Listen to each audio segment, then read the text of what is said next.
This is chapter 12, lesson 6 on page 516. All right, so the first part of this lesson is, and we have seen some tangent lines. But if I have two tangent lines, that is really bad. All right, if I have two tangent lines that intersect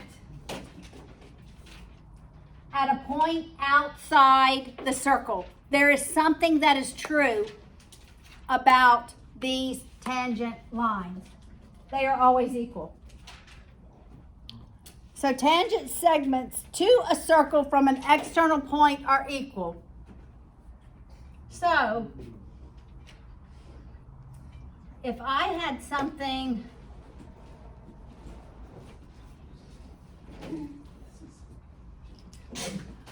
God bless you, like this. Okay.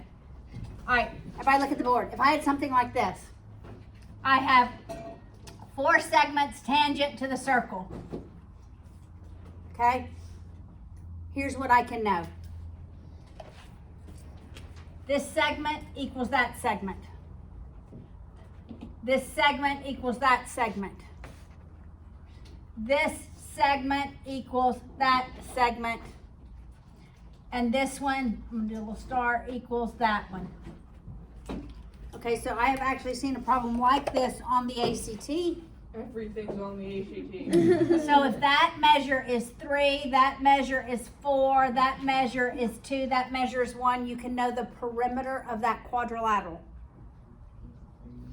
Because it's 3 plus 3, because those are equal. Plus 4 plus 4, because those are equal.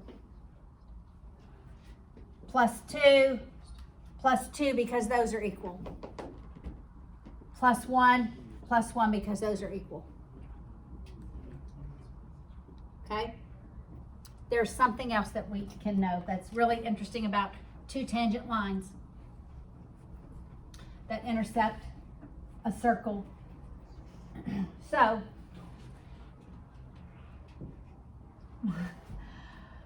my circles are just getting worse and worse.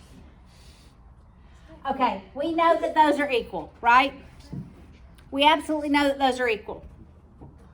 What do we know if this is the center? I'm going to measure these. I'm going to label these A, B, C. What do we know about angle C?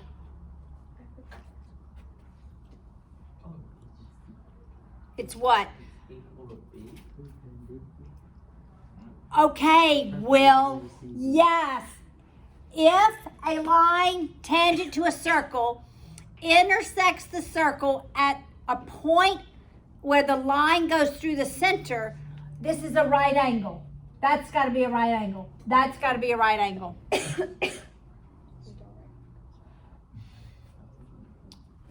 That was from a previous lesson. And then if I drew a line like that, and I labeled that O, could I say OA equals OA? Yes. Why? Reflexive. Reflexive. Could I say CO equals OB? Yes. Why? All radii are equal. That is correct. All radii are equal.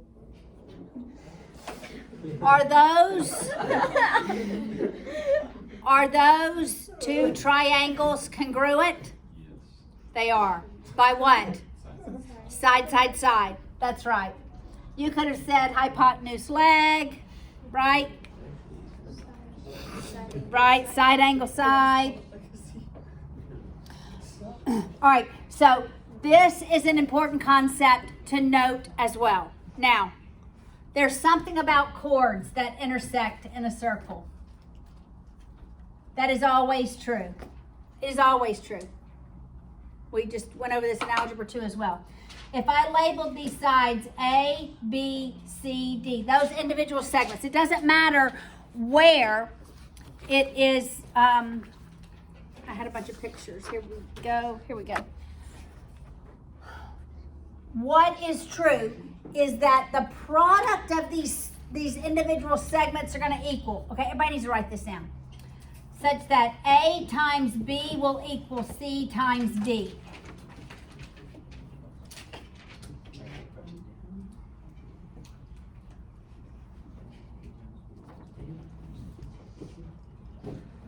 That is always, always true. Always. All right, so look at this. Look at this example. This would be 2 times 6 equals 4 times x. Do you see what I did? So that's 12 equals 4x. Dividing both sides by 4, the value of x is 3. Okay, y'all need to keep hanging with me because I'm going to draw some lines outside the circle as well. All right, then what if I had 3, 7, 4, and y? What would my equation be? Therese? 3 times 7 equals 4 times y. Yes. So we have 21 equals 4y. Dividing both sides by 4. The value of y is 21/4. Okay, that's when we have chords. What about when we have secants?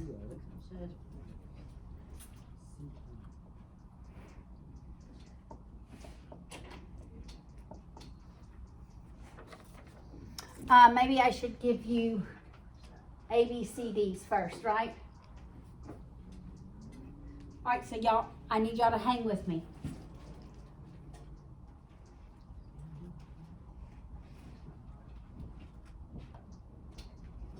Okay, everybody watch. The outside, A, times the whole, A plus B.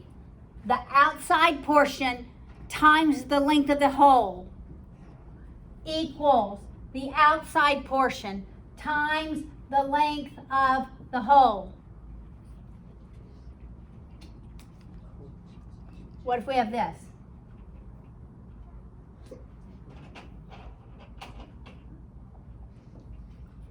What if one of them is only tangent? It's the same rule. The outside portion times the whole just happens to also be just only the outside portion,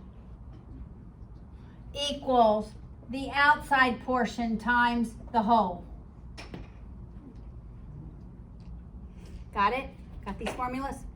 Yes. Okay, so how do you know that A, how do we know what the inside portion is, right? There is none. It's tangent. So where do we get the A from? So that we say it's the inside portion. We say A It's times the outside times the whole. The whole length is just A. okay, cool. Outside times whole equals outside times whole. Yes. So we have to know what formulas go with which shapes that they make, or Yeah. So like this one, what would it be? It would be 1 times 1 plus x equals 2 times, which is 6. You distribute the 1. It's just 1 plus x equals 12. Subtract 1. The value of x is 11. All right, look at this one.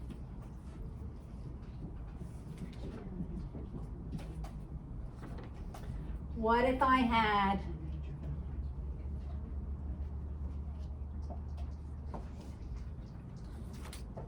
all right, what if I had this? What would my equation be? Corinne? Would it be x times x? X times x, that's right. Outside times the whole equals? 3 times 3 plus 9. What's 3 plus 9? 12. Yes, it's 12. What's x times x? X squared. X squared, thank you. 3 times 12? 36. What's x?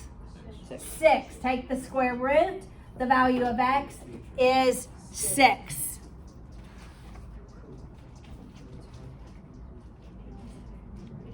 Okay, let's do one more. Let's do one more. I'm gonna change these values. Hang with me, guys. That's what they do. If someone comes and calls you, leave. Okay, here we go. What's this one going to be? Times 5 plus y. 5 times 5 plus y equals 4 times 4 4 times 4 plus plus 7. I have to distribute the 5. So that's 25 plus 5y equals, what's 4 plus 7? 11. What's 11 times 4? 44. This is algebra. I subtract 25 from both sides. What's 44 minus 25? How many? Oh, I thought you gave us the answer. Did somebody say the answer? What is it, Jake? 19. I divide by 5. The value of y is 19 fifths. Do not write that as a mixed number. Leave it as an improper fraction.